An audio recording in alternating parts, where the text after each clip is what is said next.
again, this is very similar to section 11.4 in that we're talking still about circles. But now we're going to be talking about area instead of circumference.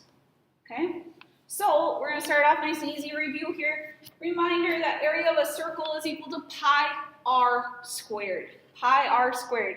Also, just a reminder, in this class we use the pi button on your calculator, not just 3.14. It will give you a slightly different answer, which will impact your grade. Okay? So pi r squared. So let's go ahead and try a couple here. So example 1, we have find the indicated measure. So we're looking for area of this, looks like blood pressure cuff maybe, or maybe a stopwatch, but that's a big number, so I'm going with a blood pressure cuff. All right, so we have our formula, pi r 2.5 squared.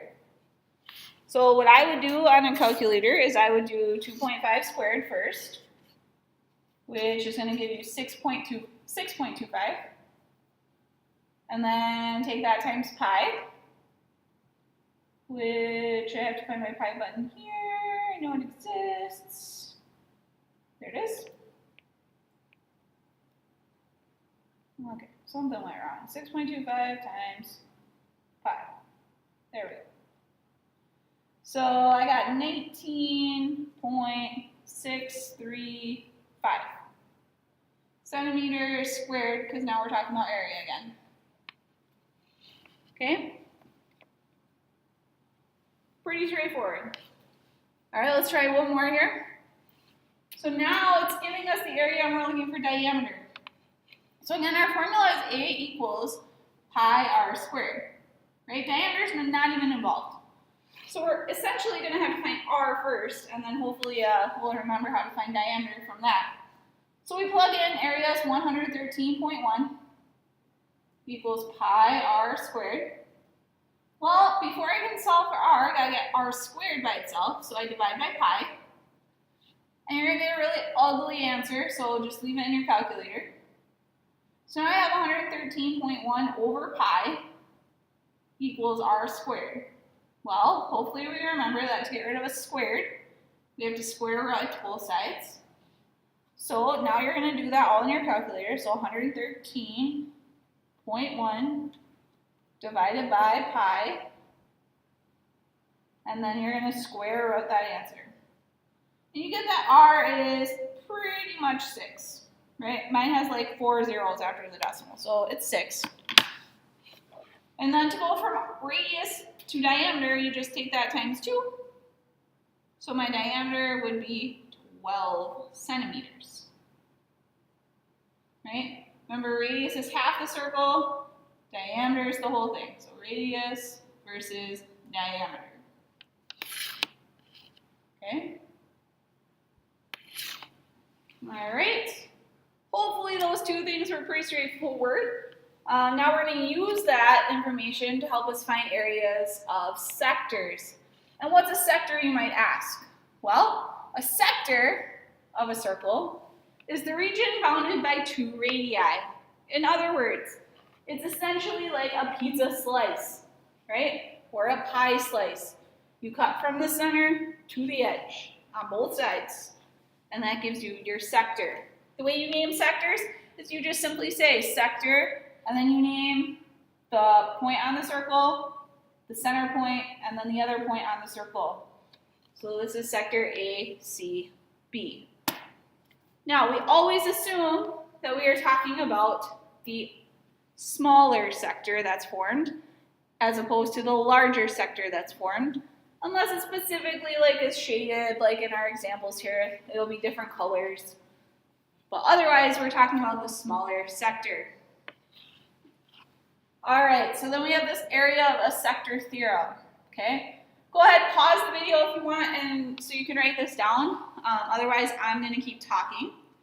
So the area of a sector theorem says that the ratio of the area of a sector of a circle, right? So it's just like the formula we had the other day, right? It's a proportion. So we have the area of the sector on top over the total area of the circle, and that's equal to the measure of my arc over 360, because that's the whole thing, right? So essentially part over whole equals part over whole.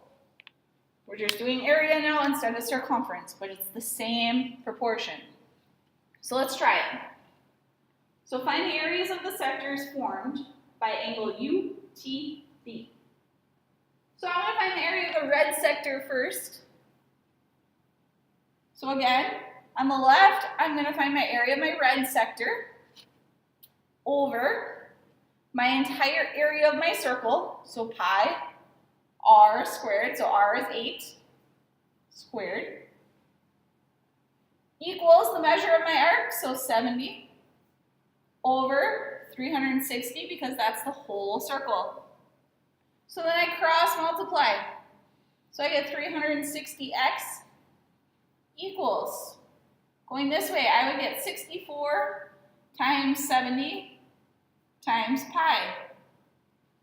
Right, you could definitely type that in a calculator. So 64 times, and remember, let's leave pi till the last thing.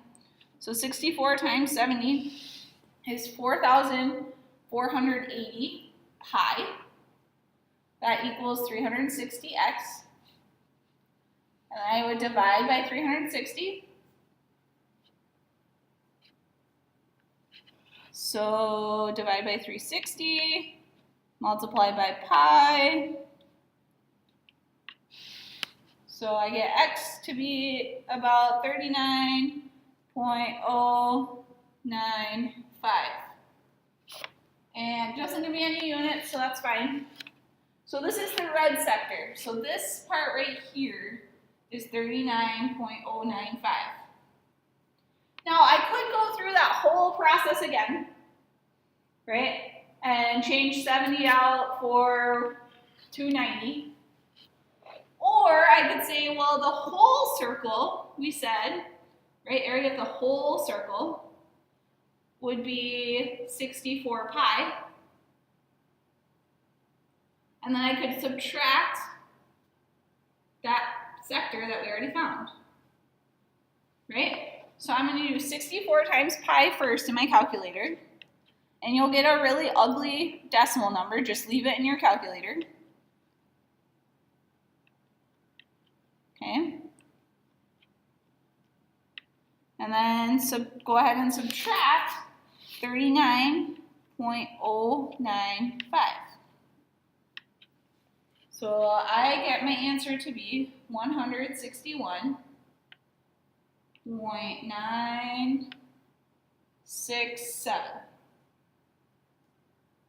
So that's one sector, this would be the other sector. So we found both sectors. Alrighty. Okay, if you didn't quite get it, that's alright, we got more to go through here. So here we're just finding area of the circle. Okay, area of the circle. So we're just going to find pi r squared. So I have pi, r is 14 squared. So that's 196 pi. So I just take 196 times pi on my calculator, and I get 615.752. And it gives me units now, so feet squared, because I'm talking about area. All right. Now I believe we're using the same circle in the next problem here, so make sure you have that number written down. Okay, so in the next problem here, we're finding area of the red sector. So, in the area of the red sector, remember, so this is going to be my x. So area of the sector over area of the circle, and when we write it down, let's use this, 196 pi, because we already rounded that decimal, so we don't want to use a rounded number. So 196 pi equals the measure of the arc, so 120 degrees, or the measure of the angle, right? The arc and the angle have the same measure, over 360, because that's the whole circle. And then we cross multiply, so I get 360x equals 120 times 196, and I can go ahead and do that on my calculator. So 23,520 pi. So then I'm going to have to divide by 360 to get x by itself. So divide by 360, multiply by pi. You know, do this all in your calculator, one fell swoop. So I get x is about 205.251. That would be the area of my red sector. Okay. Then it says find the area of the blue sector for this next problem here. Well, okay, I could go through the process again, but remember, we found 2 problems ago that our total area was 615.752. Then last problem, we found that our area of our red sector was 205.251. Well, the red sector and the blue sector make up the whole circle. So I can just subtract these to find what's left. So it'll be 1, 0, 5, 0, 1, 4. And again, this should be feet squared. I forgot my label on my last problem, but it should have been feet squared as well. Alrighty. Use the diagram to find the area of circle B. I think we're good at finding areas of circles. If you really want to see this one, go ahead. Otherwise, you can skip through it. So area of the circle, we would have pi r squared. Oh, but it doesn't give me r. I don't think you can do this one. I think you need more info. So we'll just skip that. Okay, example 4. A rectangular wall has an entrance cut into it. You want to paint the wall to the nearest square foot. What is the area of the region you need to paint? Alright, so we don't have to paint the entrance, so that's nice. So let's first find the total area, and then we'll subtract out the entrance. So the total area here would be 36 times, what, 26, 10 plus 16, right? So 36 times 26 gives me 936. But again, that's this whole box. And I don't have to paint this part. So I need to find the area of that part. Well, this box here is 16 by 16, which is, I think it's 256, but I'm going to double check here on my calculator. Yep, 256. So I can subtract off 256 right away, because that's the rectangle part. 0, borrow 68. So, yeah, 68. Okay. Then I have to find the area of the top archway. Well, the top archway is a semicircle. So I'm going to do a half of my area of a circle. So 1/2 pi. R would be 8, because 16 would be the diameter. Oh no. Wait a minute. Yeah, yep, okay, squared. So 8 squared would be 64, so it would be pi. Half of 64 would be 32, so 32 pi, which is equal to 32 times pi is equal to 100.531. Subtract that from my 680. Whoops. 100.531. And since it's multiple choice, we just look up here and we say, oh, it's this one. 579 feet squared. Okay? Hopefully that made sense. If not, make sure you make a note. You can ask me when I see you on Tuesday. All right, let's see what this next one is. Find the area of circle H.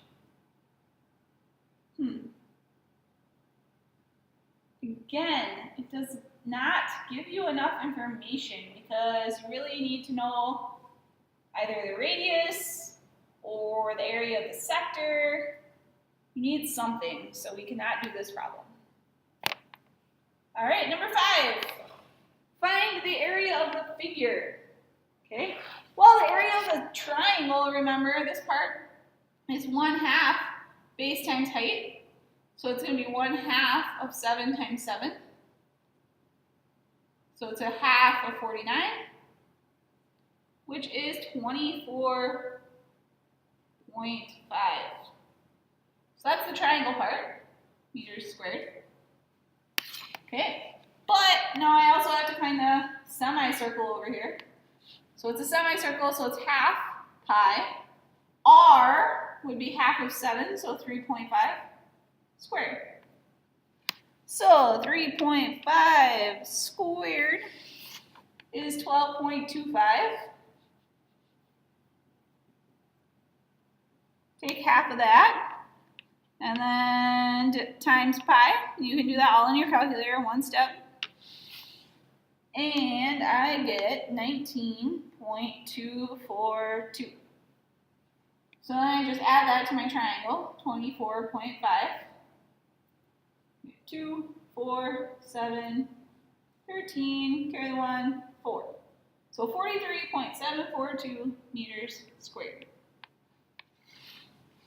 Alrighty? Hopefully that made sense. If not, make a note. You can ask me in class on Tuesday. You can also always ask Mrs. Schmidt if you find her around. Alright, number 6. If you know the area and radius of a sector of a circle, can you find the measure of the intercepted arc? Well, let's think back to this proportion we learned today. So if I know the area of a sector, I would know this number, right? Let's say this is 11. Right? If I know the radius, then I can find this part, right? Pi r squared. So I know that. I know that. This is the measure of my arc. So this is what I'm looking for. But then I know that this is 360 always. So if I know 3 out of the 4 things, could I find it? Well, absolutely. So yep, your x would just go here, and you'd have to you'd plug in everything else it gave you. All right, so hopefully that makes sense. That does conclude section 11.5. Again, make sure if you have questions, either ask Mrs. Schmidt at some point, or I will be in class on Tuesday. You can ask me then. Otherwise, I will see you Tuesday. Have a great weekend.